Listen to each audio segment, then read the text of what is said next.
Bienvenidos estudiantes a una clase más de orientación y proyecto de vida. El título de este tema es el enojo. El enojo demuestra que hay falta de misericordia y comprensión hacia nuestro prójimo y aún indica la existencia de orgullo, soberbia y falta de agradecimiento hacia Dios. El enojo es falta de compasión y piedad, y adicionalmente a esto muestra falta de madurez, tanto emocional como espiritual. La cólera o la ira se reproducen debido a cualquier oposición que encontremos en lo que deseamos hacer. Formulamos un plan, determinamos cómo llevarlo a cabo y confiamos en que todo se desarrollará como lo hemos planeado. Pero de pronto se produce la oposición. Nuestros intereses chocan con lo de las otras personas, despertando su oposición y su interferencia en nuestros planes. Y explotamos y podemos cometer equivocaciones muy difíciles de rectificar. También hay enojo por celos y envidias. En Lucas, el capítulo 15, encontramos la historia del hijo pródigo, el cual malgastó el dinero de su padre y luego regresó a casa y su padre le perdonó. Pero su hermano mayor se enojó mucho porque fue perdonado, recibido en casa. Su padre había preparado un gran banquete, hizo una fiesta, contento porque su hijo menor había regresado.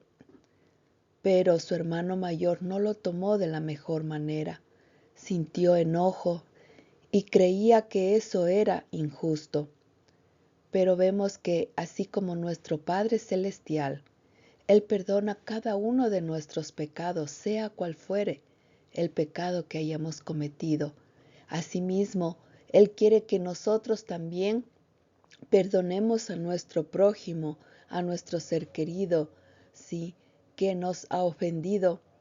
Entonces no nos enojemos, sino más bien pidamos al Señor que nos ayude a cambiar nuestro corazón y que podamos ser perdonadores y no nos dejemos llevar por la ira, por el enojo, aunque pensemos que sea injusto.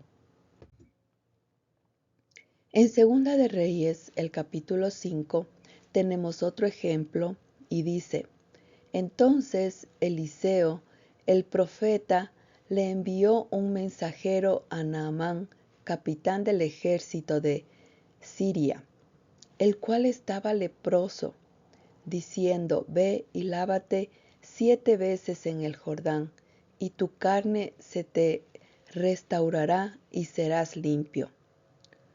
Y Naamán se fue enojado, diciendo: He aquí yo decía para mí, el profeta va a salir luego y va a poner su mano sobre mí y seré limpio. Pero en vez de hacer eso, me manda a bañarme en un río que es sucio. ¿Por qué no me manda a bañarme en otros ríos como Habana y Farfar, ríos de Damasco, que son ríos limpios? Pero vemos aquí que sus siervos le dijeron a Naamán, capitán, ¿sí? Tenía un puesto muy, muy alto, ¿sí? Él tenía mucho orgullo porque él era una persona muy importante. Entonces para él le pareció indignante que el profeta le mandase a bañarse en un río que no era tan limpio, ¿sí? Pero sin embargo, vemos que sus siervos que estaban a su alrededor le suplicaron y le dijeron que se sumerja y que obedezca lo que el profeta había mandado. Entonces él accedió y se lavó 7 veces como lo había ordenado el profeta. Y en la 7ª vez vemos como él salió limpio de su lepra. Su piel estaba como la de un niño, limpia y suave. De esa manera vemos cómo Naamán, dejando a un lado el enojo y obedeciendo lo que Dios había mandado a través del profeta, como consecuencia, él tuvo la sanación. En Mateo 5:22 nos dice y nos da un consejo: pero yo os digo que cualquiera que se enoje contra su hermano será culpable de juicio, y cualquiera que diga necio a su hermano será culpable al concilio, y cualquiera que le diga fatuo, o sea, tonto, quedará expuesto al infierno del fuego. Y en Efesios 4, el capítulo 4 y el verso 26 dice: airaos, pero no pequéis. No se ponga el sol mientras todavía estáis enojados, ni deis lugar al diablo. La Biblia nos advierte sobre las duras consecuencias de expresar la ira. En Santiago 1:19 dice: esto sabéis, mis amados hermanos, pero que cada uno sea pronto para oír, lento para hablar y lento para la ira, pues la ira del hombre no obra la justicia de Dios. Expresar la ira trae más ira, solidifica una actitud de enojo y establece un hábito hostil. El enojo puede hacernos perder las bendiciones espirituales que Dios tiene para los que le buscan. El cristianismo, sí, es tolerancia. El cristianismo es perdón. Por lo tanto, quien se diga cristiano y sin embargo se deje arrebatar constantemente por la ira, demuestra que el cristianismo no ha llegado aún a su corazón. La Biblia nos habla acerca de ser como un niño para poder entrar en el reino de los cielos. El enojo es contrario a la paz, y la paz nos llamó el Señor con todos los hombres. El Señor quiere que practiquemos la paz, la armonía, el amor con nuestros seres queridos, con nuestros prójimos. También nos dice en la Biblia: no deis lugar al diablo. Sí, el no dar lugar al diablo significa el no permitir que nuestro enojo sea tan grande que demos lugar al diablo en nuestra vida y que nos use para hacer daño a nosotros mismos o a aquellos que nos rodean. En Proverbios 14:17 dice: el que fácilmente se enoja hará locuras, y el hombre perverso será aborrecido. A pesar de que existe un número casi ilimitado de situaciones que pueden hacernos enojar, la mayoría se puede clasificar en 3 áreas: heridas y frustración, y también temor. Las heridas nos hacen sentirnos vulnerables, y para la mayoría de las personas el enojo es un mecanismo de defensa automático. Enojarnos con nuestro cónyuge que nos hace mucho daño crea un muro entre nosotros y nos protege de sentirnos más y más heridos. El temor a menudo es asociado con vulnerabilidad y debilidad. Algunas personas, especialmente los hombres, se sienten más cómodos en expresar enojo en lugar de temor, y podrían reaccionar con enojo ante situaciones en las que se sienten ansiosos o temerosos.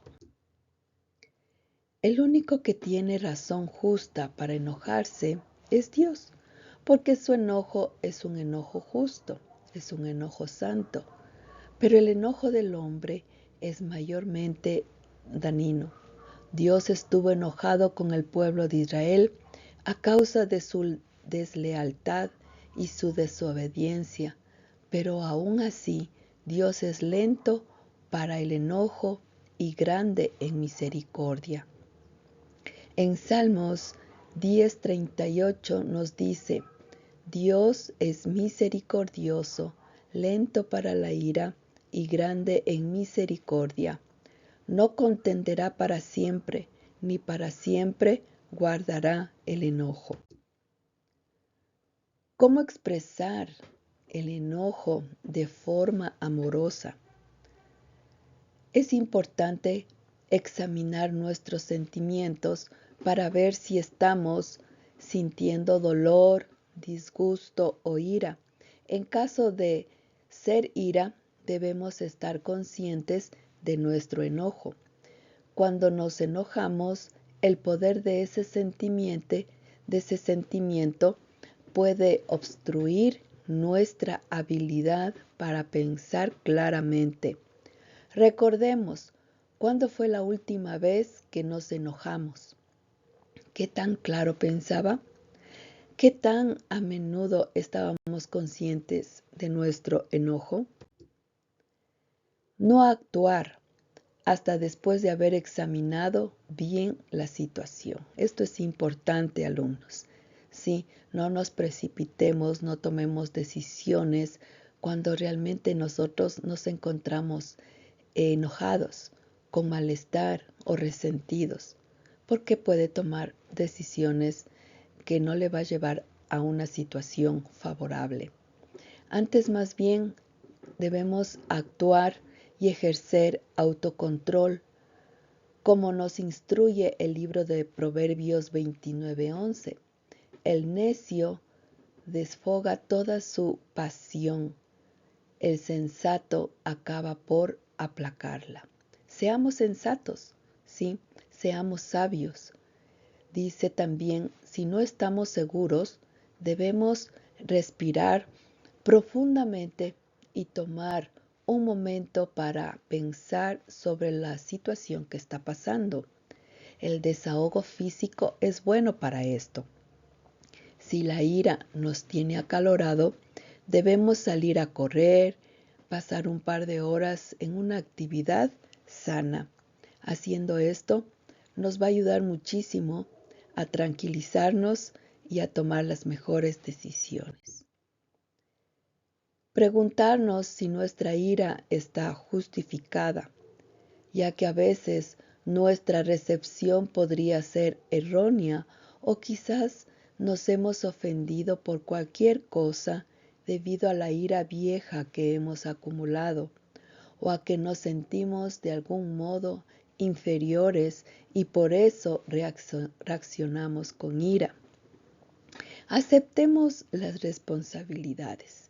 Alguien ha dicho que uno de los mayores efectos del pecado original se puede percibir por medio de nuestra tendencia a culpar a los demás por nuestros problemas.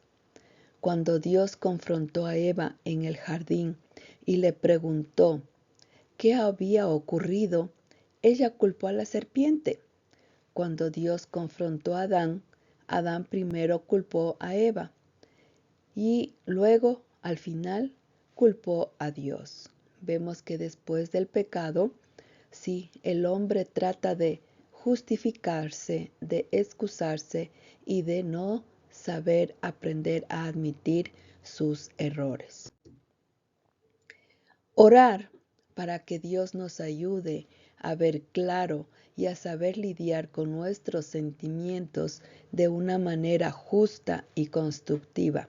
Esto es muy importante, alumnos.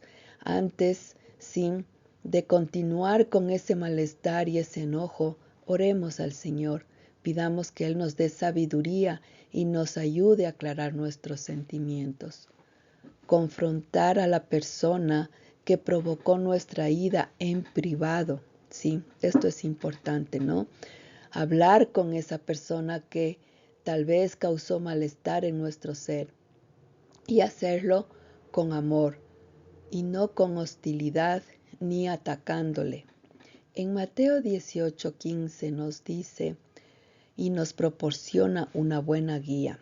Dice así, si tu hermano te ofende, ve y hazlo saber. Hazlo conocer qué es lo que está pasando, ¿no? Pero a solas entre los dos. Se confronta informando compartiendo nuestros sentimientos y corrigiendo a la persona con amor. Actúa cuando ya te hayas calmado. Otras veces la situación no se puede resolver con hablar. Tú no puedes obligar a una persona a que piense o sienta como tú quieres que lo haga. Pero si explicas tus sentimientos claramente y con confianza, la ventaja regresará a tus manos. Y si la otra persona no te quiere hacer caso, bueno, pues ese es su derecho y debes respetarlo. El último paso después de haber lidiado con nuestra ira es probablemente el más importante: perdonar y olvidar. Esto no quiere decir que eximimos a la persona de toda culpabilidad, ni le impedimos sufrir las consecuencias legales o naturales por sus acciones.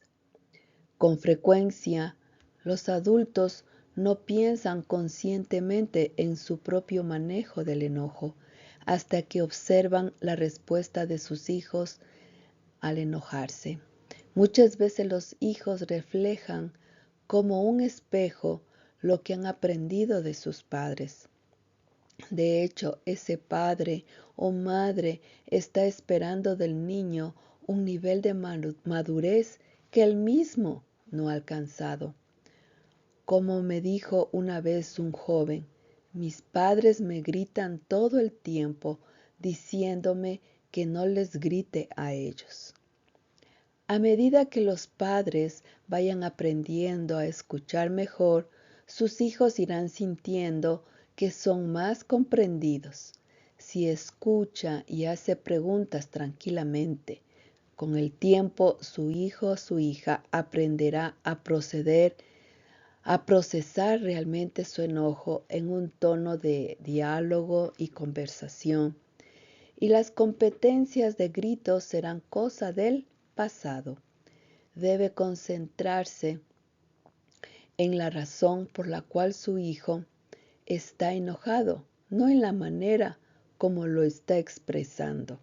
Tal vez no esté de acuerdo con su percepción de las cosas, pero el propósito aquí es escuchar todo lo que tiene que decir. Atacar a otra persona es como lanzar cactus con las manos, sin ninguna protección. La otra persona saldrá herida, pero usted también. Pidamos la ayuda de Dios para que podamos controlar nuestras emociones y seguir el consejo del salmista que nos dice: deja la ira y desecha el enojo. No te excites en manera alguna a hacer lo malo. En Salmos 37:8. Ese es el gran consejo. Y también nos dice: la blanda respuesta quita la ira, mas la palabra áspera, la palabra dura, la palabra dicha con coraje, hace subir el furor. Entonces, cuando alguien nos hable de una manera descomedida, airada, sí, con la ayuda del Señor demos una blanda respuesta. Hablemos tranquilamente y veremos que el furor poco a poco se va bajando. Busquemos la ayuda del Todopoderoso y sigamos su divino ejemplo. Su ejemplo que fue colocado, vemos de que Cristo fue colocado en situaciones muy difíciles cuando Él estuvo aquí en la tierra. Pero Él jamás se encolerizó ni perdió el control sobre sí mismo. Él es nuestro ejemplo, sigámoslo, vivamos como Él vivió y venceremos como Él venció. Bien, estudiantes, de esta manera hemos terminado una lección más. No nos olvidemos de realizar nuestra tarea a tiempo y no nos dejemos acumular de tareas. Tengan un lindo día. Bendiciones.